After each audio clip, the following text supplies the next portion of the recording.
Alright, you guys know I had to talk about Overwatch 2. It's one of my favorite games of all time. Not Overwatch 2, the original one. Not my favorite, but I put a lot of time into the original, and I wanted to really love this too. I feel like this and Call of Duty Modern Warfare 2 were the two games that I wanted to be really good, and it seems like both times I was dramatically disappointed. And don't get it twisted, I'm not trying to say that Overwatch 2 is the worst game of all time. I'm not even trying to say that it's bad, but here's the thing. I think they announced this like years ago, and for a sequel that's supposed to revolutionize everything, change the game, just bring a bunch of players back, it feels like the exact same game with a big update. Like if someone just told me that this was the new season of Overwatch and they changed stuff, I would probably believe you. And listen, I'm fine with that. I don't think they needed to try to reinvent the wheel, but they kinda hyped it up like they were reinventing the wheel, which is why I expected a little bit more than like what is different. And I'm not saying I'm never gonna play the game. I liked Overwatch still. Was it as poppin' as it was when it first came out? Was it as fun as it was? No, but I would still play it from time to time. But I think the way they hyped this up is just like a revolutionary change to Overwatch. Oh my gosh, you guys are gonna be so addicted to this. It's just not that different. And even gameplay and just like everything else aside, the launch has not been that smooth, which is not surprising because we're talking about video games in 2022. Every launch is about as broken as a window after you throw a baseball through it. There's just no launches that seem to go as smooth as you want. But the day the game came out, it would have been sweet if I could really play it. I ended up playing like 3 games of Overwatch 2 the first day it came out because servers were just so broken that you could not get into the game. In fact, I was having trouble getting into the queue to get into the game. You know, waiting in line to get in line when a game comes out is just exactly what you want to do. And I'm still getting queues to get into the game. And I know someone in the comments is going to be like, oh, the player numbers, there's just so many people playing.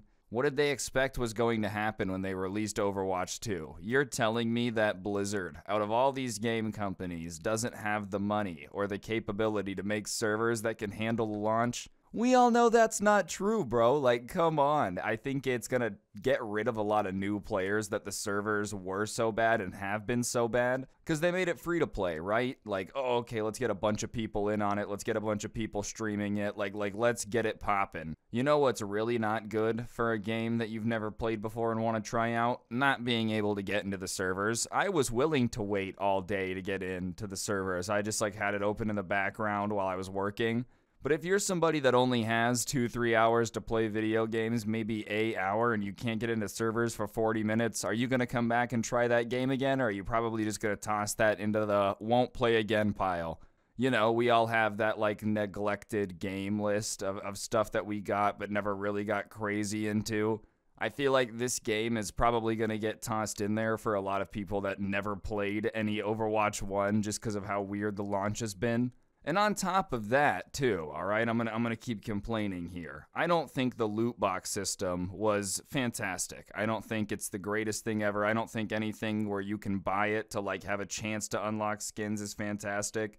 But you know what I dislike a lot more? Way more? But then they turn around and make every legendary skin like, what, $10, $15, $20? I'm not sure the exact price, but I have to pay real money for it now, and there's no chance to just kind of unlock it through playing the game. Actually, I take that back. There is a way to unlock it, but this is adding insult to injury. Y'all will laugh when I say this. So you can earn in-game currency through playing. That makes sense. You want to motivate your players to come back every day consistently. So you can earn 60 Overwatch coins a week through these like weekly challenge things. So you're probably thinking to yourself, all right, so you can get a legendary skin once a month. Nope, it would take 33 weeks if you save up doing all the weekly challenges to buy one skin, one legendary skin. There's a lot of heroes in the game, so I don't know, it doesn't seem that worth it to me. Even if you did all your weekly challenges, it'd take you over half a year to get to the point where you have one legendary skin. That's a big oof. And they're framing it as like, yeah, we got rid of loot boxes. It was probably cheaper to buy loot boxes until I got everything than this whole having to pay real money for each individual skin and item. Plus, I still got currency out of the loot boxes, and I got the loot boxes from playing the game, leveling up, doing the like arcade challenges. In this one, you want to get a skin, bust out the credit card, or buy the battle pass. I just don't get why they couldn't have done both. Like, couldn't you have a battle pass, loot boxes, and the ability to buy the skin? Obviously, money. Like, we all know why they did it the way that they did it. It's a money thing. But I don't necessarily love that either, because it also makes the grind feel a lot less rewarding when you're not, like, getting something every time you win a game, I'm not saying I need a loot box to keep playing, but yeah, it felt good when you leveled up and you got a loot box, and most of the time you got nothing, but opening it was still fun.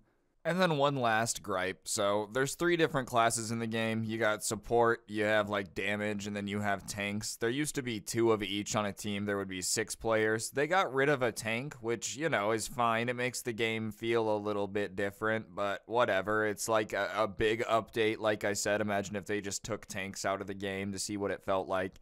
But the queue times for DPS and support are like 2 minutes to get into a game. Because there's only one tank, it's just kind of built this backlog, and I've seen it get as high as like 10, 12 minutes. Which is nuts considering how new this game is, so I don't know how they're gonna fix that, but they probably gotta figure that out because you don't want a situation where no one plays tank because they don't want to sit for 15 minutes in the queue before the game starts.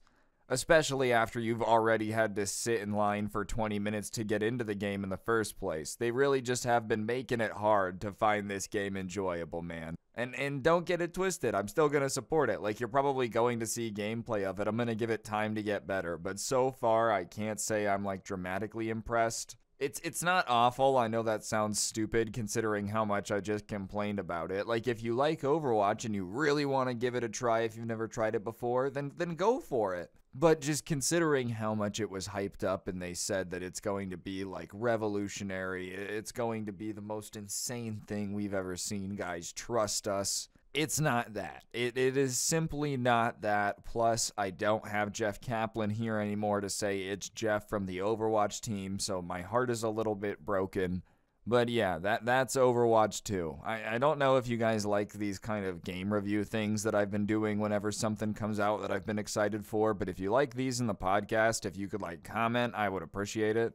But they need to fix servers first and foremost. That is number 1. All the other stuff can be patched slowly and fixed little by little, but if people can't play the game, yeah, that's a big deal. People tend to not be fans of downloading something and not being able to access it. At least they didn't pay for it anymore. Most launches today are broken and you gave them money for the game. At least Overwatch 2, the launch has been broken, but it was free. But yeah, alright, let's get out of here. This is Jeff with the Overwatch team, back with another video.